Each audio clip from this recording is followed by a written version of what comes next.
Assalamualaikum warahmatullahi wabarakatuh. Perkenalkan, nama saya Vinta Dusabiana dengan NIM 63020202023. Di sini saya akan menjelaskan mengenai maqasid syariah dan ekonomi Islam. Nah, yang pertama yaitu pengertian dari maqasid syariah. Maqasid syariah itu adalah dasar bagi pengembangan ekonomi Islam. Definisi maqasid syariah ialah ketetapan dari makna dan tujuan terhadap hukum Allah.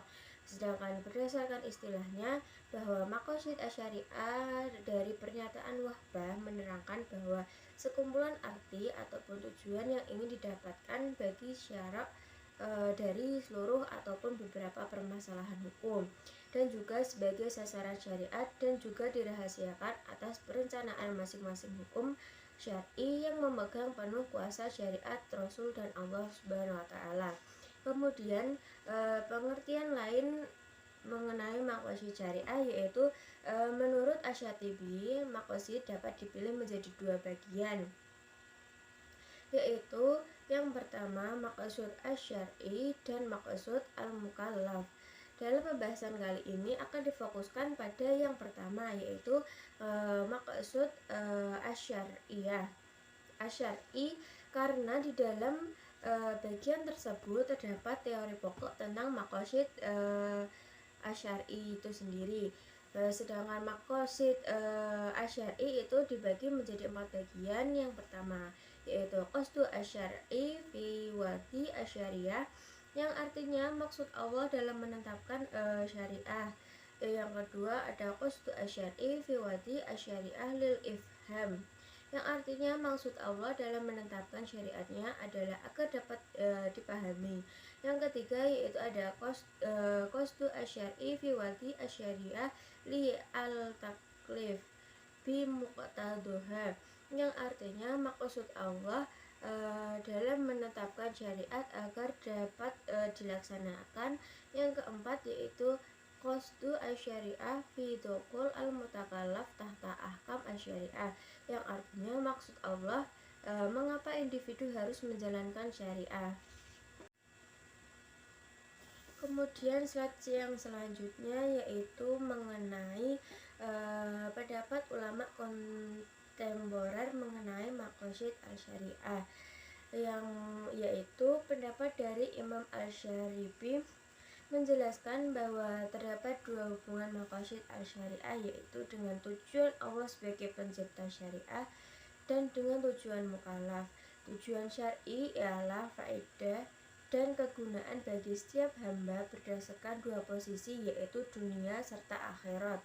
Sedangkan tujuan mukallaf ialah pada saat setiap hamba disarankan untuk melakukan seluruh aktivitas sesuai kegunaan dan faedah di dunia serta akhirat, antara lain yaitu menyisihkan terjadinya kerusakan di dunia.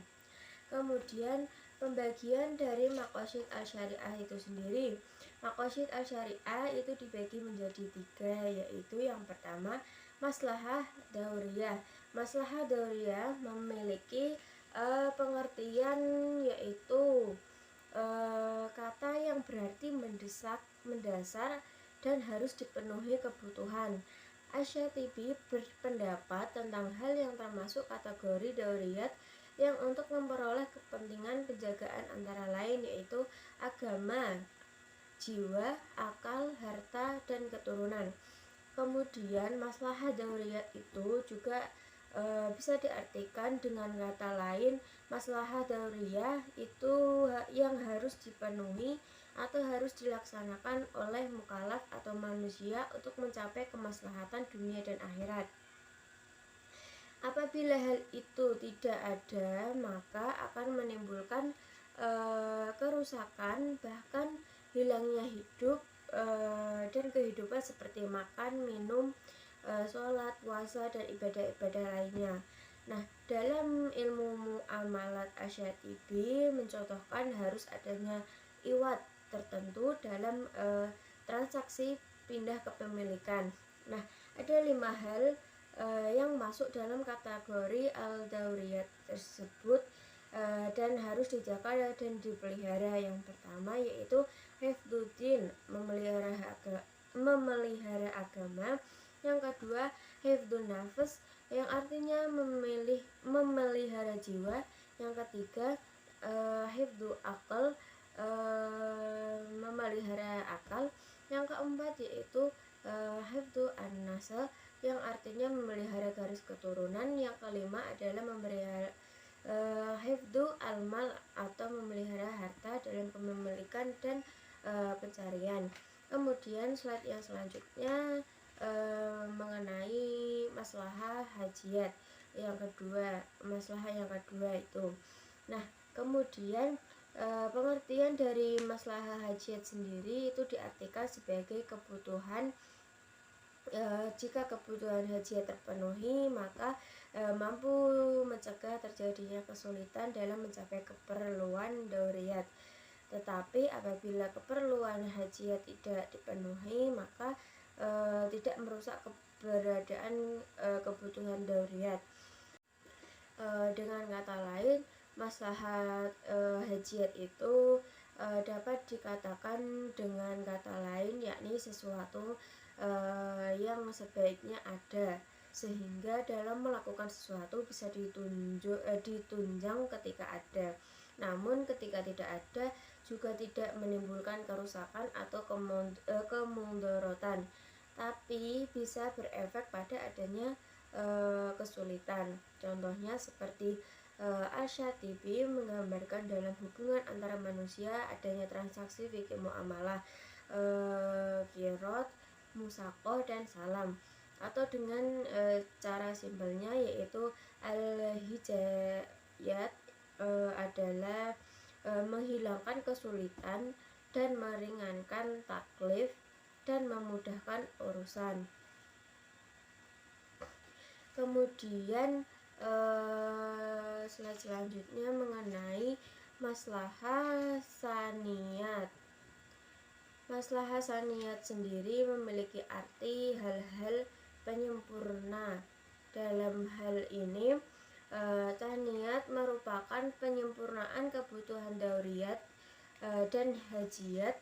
Maka dari itu keperluan ini sering diartikan kebutuhan tersier. Nah, maslahat tahsiniyat sendiri dengan kata lain yaitu tindakan atau sifat yang biasanya dipegang oleh adat kebiasaan masyarakat. Al-tahsaniyat sendiri itu diartikan sebagai penyempurna yang bisa dilakukan atau ditinggalkan, seperti contohnya yang telah dilakukan oleh Asy-Syatibi, dilarang jual beli barang yang najis dan efisien dalam penggunaan air dan rumput. Kemudian slide yang selanjutnya mengenai sistem ekonomi Islam. Ekonomi Islam merupakan salah satu bentuk ekspresi atau kepercayaan iman seseorang terhadap Tuhan Allah Subhanahu wa taala. Karena dalam Islam dikenal istilah Islam adalah sistem kehidupan, way of life.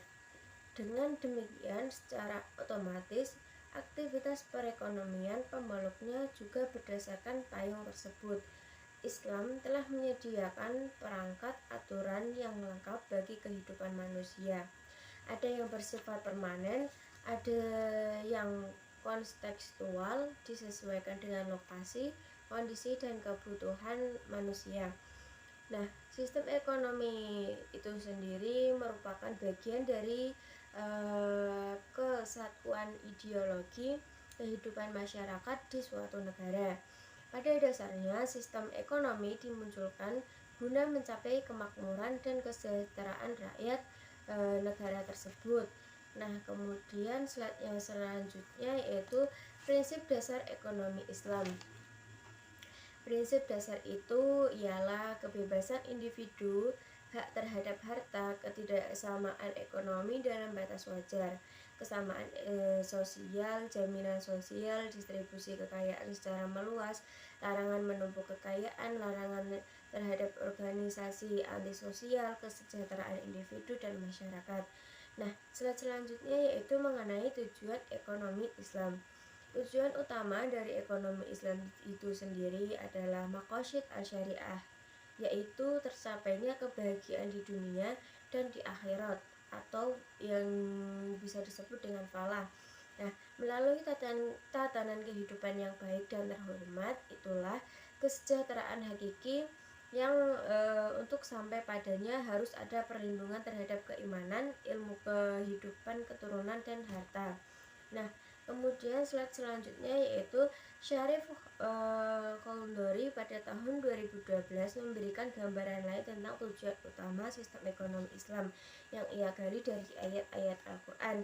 Yang pertama yaitu pencapaian falah, kedua distribusi yang adil dan merata, yang ketiga tersedianya kebutuhan dasar, yang keempat tegaknya keadilan sosial, yang kelima mengutamakan persaudaraan dan persatuan, yang keenam pengembangan moral dan material, yang ketujuh sirkulasi harta, yang kedelapan terhapusnya eksploitasi.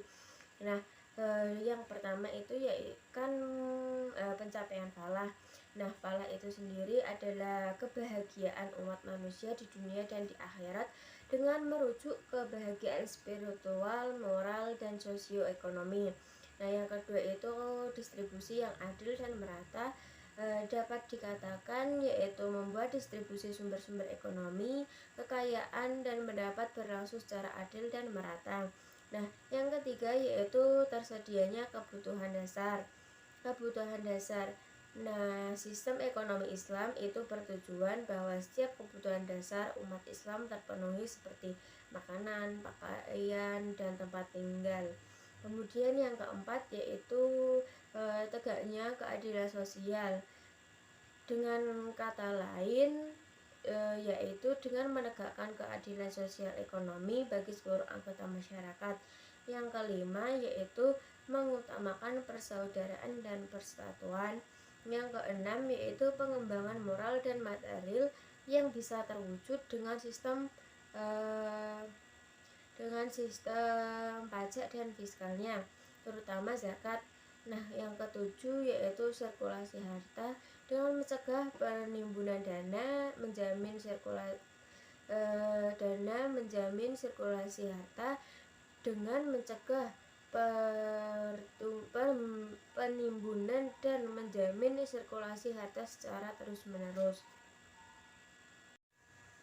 Sekian presentasi dari saya. Apabila ada kata-kata yang salah ataupun materi saya yang kurang, saya mohon maaf, dan saya ucapkan terima kasih telah menonton video saya. Sekian dari saya. Wassalamualaikum warahmatullahi wabarakatuh.